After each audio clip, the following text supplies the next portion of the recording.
जो एक new aspirant है, क्योंकि मैं उन्हीं के पर्सपेक्टिव से ये चीज़ उनको बताना चाहता हूँ कि जो शादी में ज़रूर आना था उसमें ये था कि तुमको अलग होना पड़ेगा तो तब जाके तुम एक आईएएस बन सकते हो, लेकिन 12th फेल में जस्ट उसका अपोजिट कि तुम साथ में चल सकते हो तब बन सकते हो, और एस्पिरेंट में दोनों का मिक्स था। शिफ्ट के बारे में आप बात कर रहे हैं। जब हम किसी जगह शिफ्ट हो रहे हैं, स्पेशली जो लोग अब घर छोड़ के बाहर जाते हैं, तो वो इस तरह के रिलेशनशिप्स में उनकी चांसेस ज्यादा होते हैं पढ़ने के। तो ऐसे में क्या होता है कि मैंने क्लियरली कन्वे किया था कि आप देखिए किसी पर्पज से जा रहे हैं, आप पढ़ाई करें, वहां आपको एग्जाम क्लियर करना है, ये आपके दिमाग में ऑब्जेक्टिव क्लियर रहे।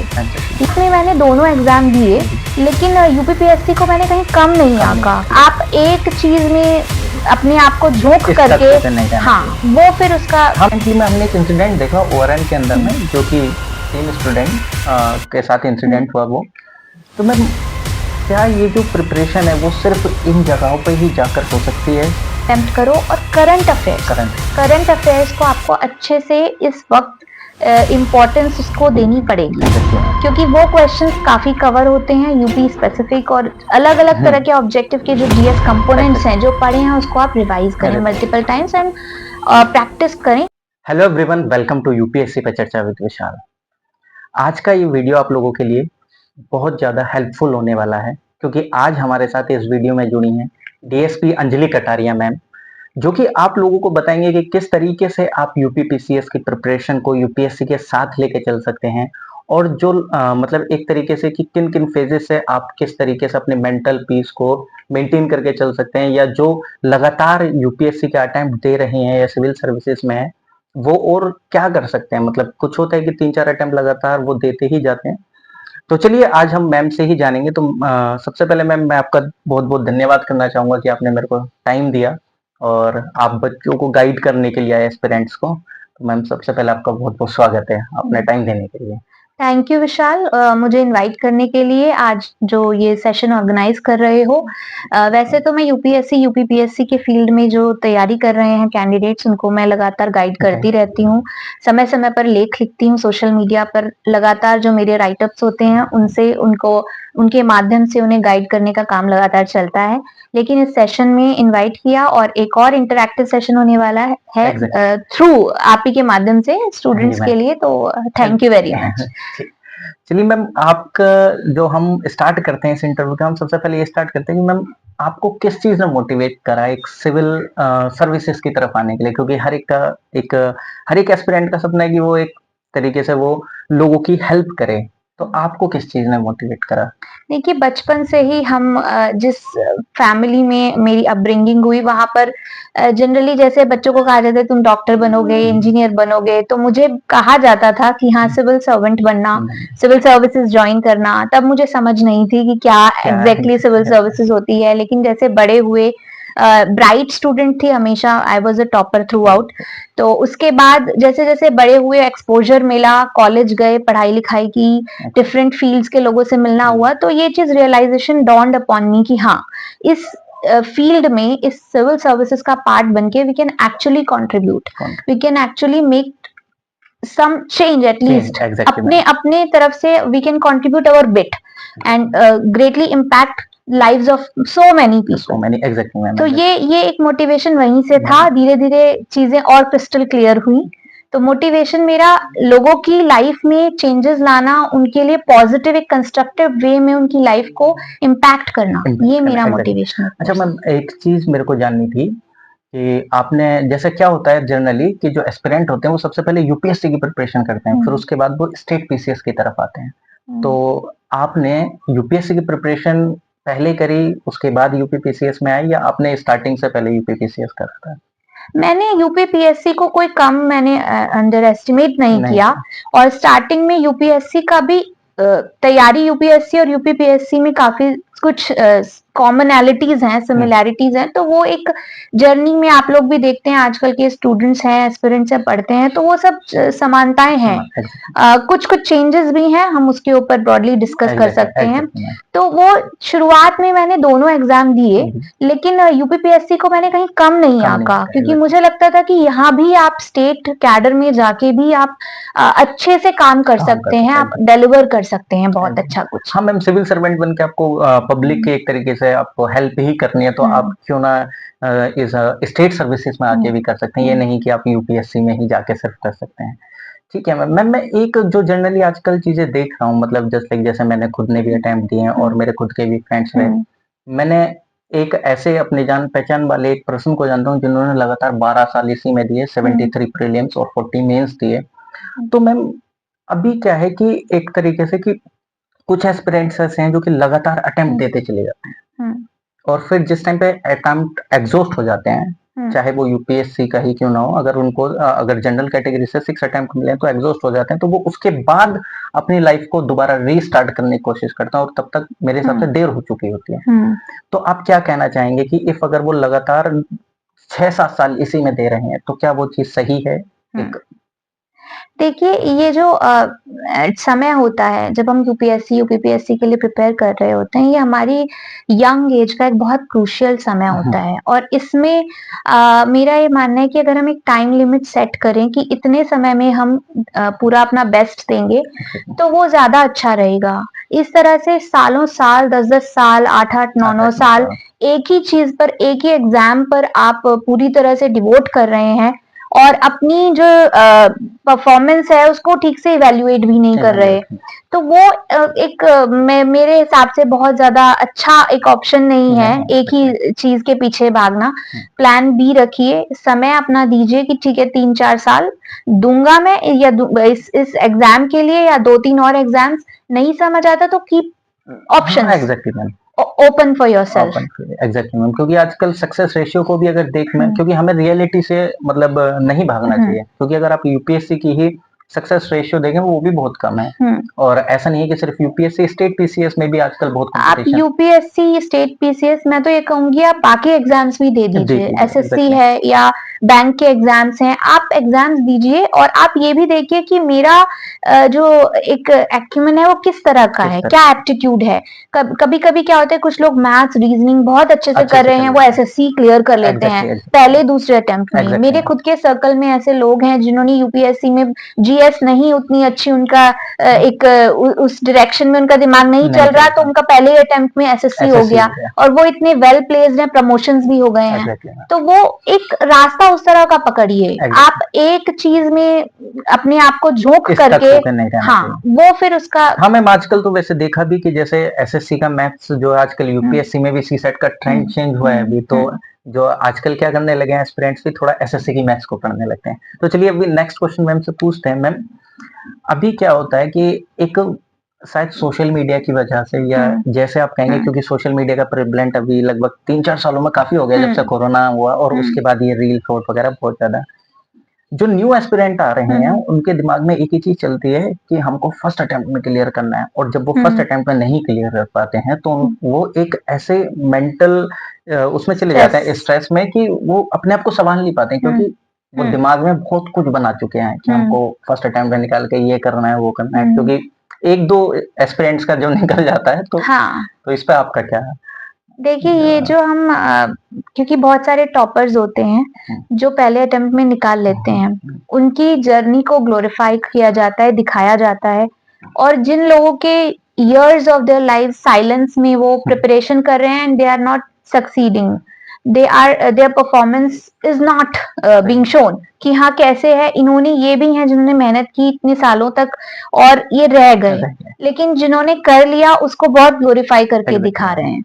तो क्या होता है कि ये थोड़ा सा रियलिस्टिक हमें होना चाहिए, ये मानना चाहिए कि कंपटीशन बहुत ज्यादा है, और जैसा कि अभी हम डिस्कस कर भी रहे हैं, यूपीएससी ही नहीं स्टेट कैडर में भी अब कंपटीशन बहुत है। जो स्टेट पीसीएस के एग्जाम्स हैं उनमें भी बहुत ज्यादा कंपटीशन बढ़ रहा है, तो इसलिए आप रियलिस्टिक रहें, अपने टारगेट्स बनाएं। नो डाउट ये कोई इम्पॉसिबल चीज नहीं है कि आप पहले अटेम्प्ट में नहीं कर सकते, आप कर भी सकते हैं, लेकिन क्योंकि इतना ज्यादा जो रश है लोगों का, कैंडिडेट्स इतनी ज्यादा तादाद में आ रहे हैं, तैयारी कर रहे हैं दिल्ली में आके, और अलग अलग बैकग्राउंड से लोग आ रहे हैं, आप अपने आप को इवेल्युएट करिए, आप बाहर हुए तो क्यों हुए। एग्जैक्टली मैम, ये बात है मैम। जैसे कि अभी आपने दिल्ली का जिक्र करा तो मेरे दिमाग में एक क्वेश्चन आया, अभी रिसेंटली में क्या होता है कि जैसे कोई भी न्यू एस्पिरेंट आया है इस जर्नी में, यूपीएससी में आया या यूपीपीसीएस में, तो उसके दिमाग में 2 चीजें आती हैं। यूपीएससी का आता है तो दिल्ली दिमाग में आता है, दिल्ली का ओआरएन, ओल्ड राजेंद्र नगर या मुखर्जी नगर, या यूपीपीसीएस का आता है तो दिमाग में लखनऊ या इलाहाबाद दिमाग में आता है। अभी रिसेंटली में हमने एक इंसिडेंट देखा ओआरएन के अंदर में, जो कि 3 स्टूडेंट के साथ इंसिडेंट हुआ वो। तो मैम, क्या ये जो प्रिपरेशन है वो सिर्फ इन जगहों पे ही जाकर हो सकती है? क्योंकि आजकल हर एक चीज ऑनलाइन भी अवेलेबल है, और मैं ये भी नहीं कहूंगा कि हाँ मतलब ऑफलाइन भी एक तरीके से चीजें गलत हैं, बट जो चीजें अभी चल रही हैं, जैसे अभी दिल्ली में कोई जाए तो वहाँ का जो पोल्यूशन वगैरह है, ये सारी चीजें, बहुत सारी चीजें इम्पैक्ट करने लगती है। तो आप क्या कहना चाहेंगे कि घर बैठ के ये प्रिपरेशन हो सकती है, सिर्फ इन्हीं लोकेशन पे जाके हो सकती है? देखिए, मैं कतई भी एंटी कोचिंग नहीं हूँ। मैं मानती हूँ कि हमें हेल्प की ज़रूरत होती है। कुछ ऐसे टीचर्स हैं जो अच्छा पढ़ाते हैं, जिन्हें बहुत एक्सपीरियंस है इस फील्ड में, और वो अपने एक्सपीरियंस के आपको एक बेनिफिट करते हैं अपने एक्सपीरियंस से। लेकिन फॉर्च्युनेटली आज के टाइम में, स्पेशली कोरोना के बाद से, इतना एक कनेक्ट हो गए हैं हम इंटरनेट के माध्यम से आपस में, कि ऑनलाइन क्लासेस बहुत ज़्यादा फ्लरिश कर रही हैं, और आप घर बैठे ऑनलाइन क्लासेस भी ले सकते हो। तो अगर आपको कोचिंग लेनी ही है, तो मेरा स्टैंड एकदम क्लियर था कि आप क्या ही जरूरत है कहीं और शिफ्ट करने की, घर से दूर जाने की। तो इसलिए आप घर पे रहिए, ऑनलाइन क्लासेस ले लीजिए ज्यादा से ज्यादा, अगर आपको कोचिंग की आवश्यकता है तो। क्योंकि वहां पे भी अलग अलग टाइप का आपको एक्सप्लॉयटेशन फेस करना होता है। इतने सारे, मैं तो ये कहूंगी cartel word I will use, कि कार्टल्स बन गए हैं, और आपको घर खरीद रहे हो, अब वहां पे घर रेंट पे ले रहे हो, और इतना ज्यादा चार्ज वहां पे करते हैं रेंट पे, और इतनी आप देखेंगे तरह तरह की समस्याएं हैं, पोल्यूशन है, कंजेशन है, हर तरह की है, भीड़ है। मेंटल पीस एक स्टूडेंट को चाहिए, वो नहीं मिल रही। स्टडी में वो एक ध्यान ही नहीं लगा पाता है कि अब ये करना है। इसलिए इम्पोर्टेंट ये नहीं है कि आप किसी पर्टिकुलर जगह शिफ्ट करेंगे तभी आपका एग्जाम क्लियर होगा। इम्पोर्टेंट बात जो इसकी क्रक्स है वो ये है कि आपका पढ़ाई के लिए नेसेसरी इंग्रेडिएंट्स क्या हैं। पढ़ाई के लिए आपका कोर्स कंप्लीट होना चाहिए, जिसके लिए आपको फोकस की जरूरत है। आपको परसिवियरेंस के साथ काम करना है। You have to be hard working.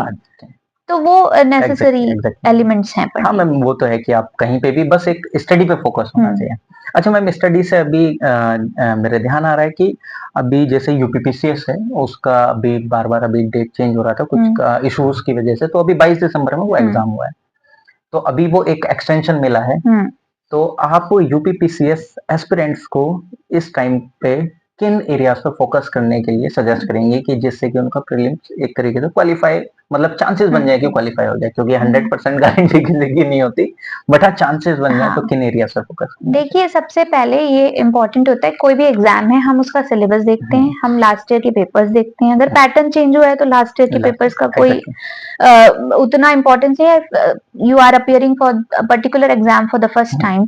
लेकिन अगर नहीं है और आपके पास कुछ एक गाइडिंग लाइट की तरह पिछले सालों के पेपर्स हैं, आप उन्हें उठाइए।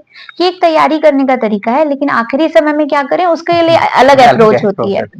आपको लास्ट मोमेंट जो ये मंथ आपका मिला है, इसमें आप अपना जो पढ़ाई आपने जिन भी सोर्सेस से की है, उन सोर्सेस से की हुई पढ़ाई को मैक्सिमम रिवाइज करें। और जो बेसिक बुक्स आपने पढ़ी हैं, चाहे वो किताबों में आपने अंडरलाइन किया हो, या हाइलाइटर से किया हो, या नोट्स बनाए हो, उन्हीं को आप बार बार रिवाइज करो। प्रैक्टिस क्वेश्चंस करो, जो आपके प्रैक्टिस पेपर्स हैं उन्हें अटेम्प्ट करो। और करंट अफेयर्स को आपको अच्छे से इस वक्त इम्पोर्टेंस उसको देनी पड़ेगी, क्योंकि वो क्वेश्चंस काफी कवर होते हैं यूपी स्पेसिफिक, और अलग अलग तरह के ऑब्जेक्टिव के जो जीएस कंपोनेंट्स हैं जो पढ़े हैं उसको आप रिवाइज करें मल्टीपल टाइम्स, एंड प्रैक्टिस करें क्वेश्चंस। एग्जैक्टली। तो करंट अफेयर्स पे आप लोगों को बहुत फोकस रखना है, तो आप लोग इस चीज को ध्यान में रखिएगा, चाहे आप यूपीपीसीएस दे रहे हैं, यूपीएससी दे रहे हैं, दोनों में जैसा मैम ने भी सजेस्ट करा कि आप करंट अफेयर प्लस जो अभी तक आप लोगों ने रिवाइज, मतलब जो आपने नोट्स बनाए उन सबको रिवाइज करते रहिएगा। मैम, आपसे मेरा एक लास्ट क्वेश्चन ये रहेगा कि जस्ट लाइक जैसे अभी मतलब हम जानते हैं कि जो मूवीज वगैरह होती हैं उनका काफी ज्यादा इन्फ्लुएंस होता है, मतलब एक मैसेज भी कन्वे करते हैं, ऐसा नहीं है तम मतलब अलग अलग कोई भी मूवी जैसे किसी एक रियल इंसिडेंट पे आता है, किसी भी चीज पे आती है।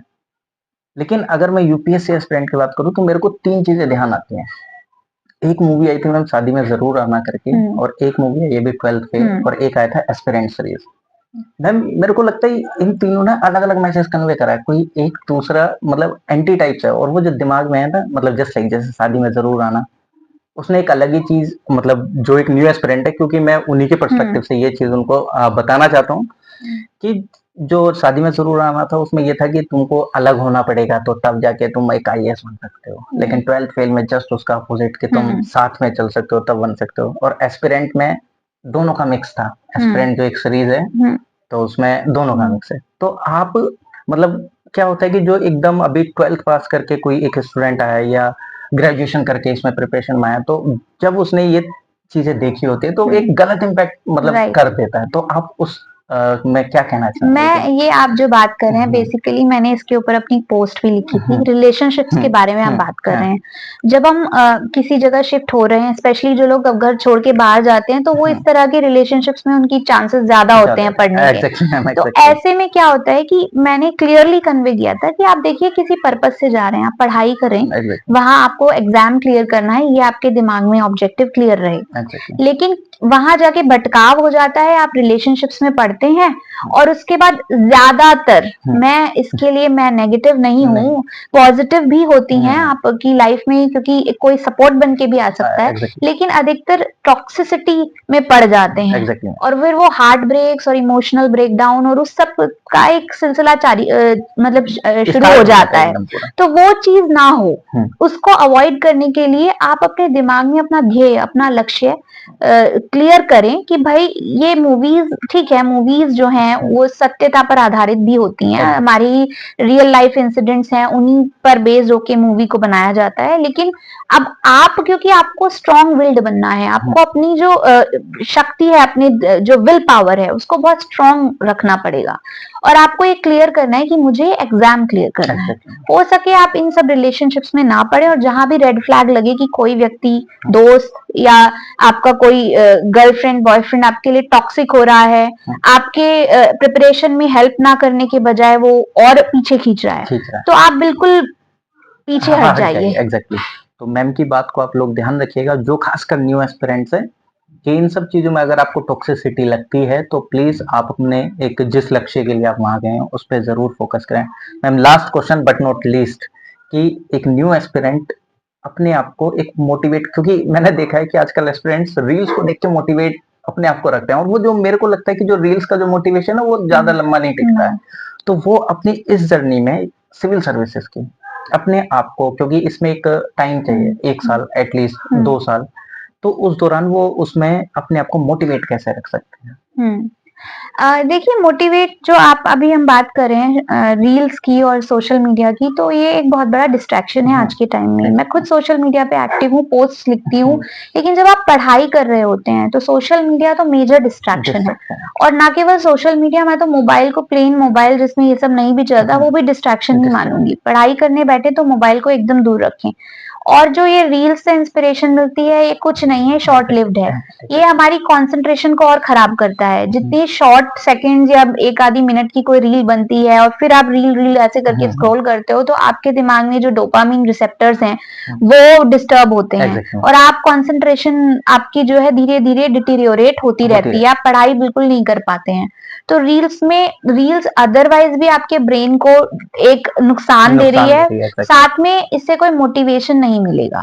मोटिवेशन आप तरीके वही हैं, आप इंटरनेट का कंस्ट्रक्टिव यूज कीजिए, उसमें जो सोर्सेज आपको मिल रहे हैं इंटरनेट पे पढ़ने के लिए, वो भी जो कि बिल्कुल ऐसे हैं कि हाँ ठीक है, ऑथेंटिक हैं, उनको आप फॉलो करिए। रील्स या इस तरह के फ्रिवलस अकाउंट्स बनाना, उनमें आप टाइम वेस्ट कर रहे हैं, स्क्वांडर कर रहे हैं, इट इज नॉट एडवाइजेबल। मेरे हिसाब से जैसे जो इंटरनेट है वो अपने यूसेज के अकॉर्डिंग है, क्योंकि पहले जो था कि चीजें अवेलेबल नहीं थी, लेकिन अब तो एस्पिरेंट के पास सब चीज अवेलेबल है, वो आराम से उसका एकदम एक बेटर वे में इस्तेमाल करके एक अपने लक्ष्य की तरफ पहुंच सकते हैं। इसमें मैं दोनों ही यही है, टू एजेड स्वॉर्ड में कहूंगी, क्योंकि आपका एक तो मल्टीपल सोर्सेज पढ़ने को मिल रहे हैं इंटरनेट पे, लेकिन इसका नुकसान ये है कि इतने ज्यादा एक बाढ़ आ गई है, फ्लड हो गया है, कि आपको ये भी ध्यान देना पड़ेगा कि क्या पढ़ना है, क्या छोड़ना है, उसमें से एलिमिनेट क्या करना है। हर एक तो बी एक्स्ट्रा केयरफुल।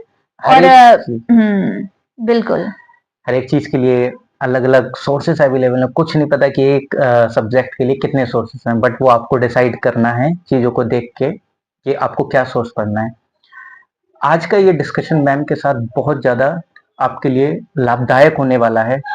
और आई होप कि आपको मैम से काफ़ी सारी चीज़ें समझ में आई होंगी और आपने सीखा भी होगा कि किस तरीके से, जैसे कि मैम ने बताया, मोटिवेट रह सकते हैं आप और किस तरीके से आप डिस्ट्रैक्शन से बच सकते हैं। यूपीपीसीएस में लास्ट में किन चीज़ों पे आपको फोकस करना है, तो मैम ने एकदम आपको डिटेल्ड वे में अच्छी तरीके से बताया। Ma'am thank you so much. और बट आप अगर लास्ट में कुछ एस्पिरेंट्स को मैसेज देना चाहें तो आप दे सकते हैं। Thank you Vishal once again. और मैं सभी एस्पिरेंट्स को यही कहना चाहती हूँ कि आप अपने लक्ष्य की तरफ अडिग रहिए। आपको ये पता होना चाहिए कि मैं क्यों कर रहा हूँ प्रिपरेशन। मैंने एक बार पहले भी इसके बारे में लिखा भी था कि अगर आपके दिमाग में रीजंस क्लियर होंगे कि मैं प्रिपरेशन क्यों कर रही हूँ, तो आपको फिर आसानी होगी और आपको बार बार मोटिवेशन की भी जरूरत नहीं पड़ेगी, क्योंकि वो मोटिवेशन आपके अंदर से आएगा। अक्सर दिक्कतें वहां शुरू होती हैं जब लैक ऑफ क्लैरिटी होती है। तो आप अपने दिमाग में क्लियर रखिए कि मैं इस एग्जाम की प्रिपरेशन इसलिए तो नहीं कर रही हूँ कोई पीयर प्रेशर है, फैमिली प्रेशर है, पापा ने कह दिया, तो वो चीज नहीं होनी चाहिए। आपको ये रीजंस क्लियर हो। अगर आपका ये भी है कि मुझे एक अच्छा जॉब चाहिए जिसमें मुझे रिकॉग्निशन मिले, मेरी वैल्यू बढ़े, विच इज वेरी नेचुरल, तो वो भी आपको एक मोटिवेशन देगा, एक ड्राइविंग फोर्स रहेगा आपकी लाइफ में और आपको प्रोपेल करेगा पढ़ने के लिए। Exactly. Thank you so much ma'am, इतना फ्रूटफुल आपने एक तरीके से उनको चीज़ें बताई कि हाँ आपको किस तरीके से चीज़ें लेके चल रही हैं। तो ma'am thank you so much for giving me time.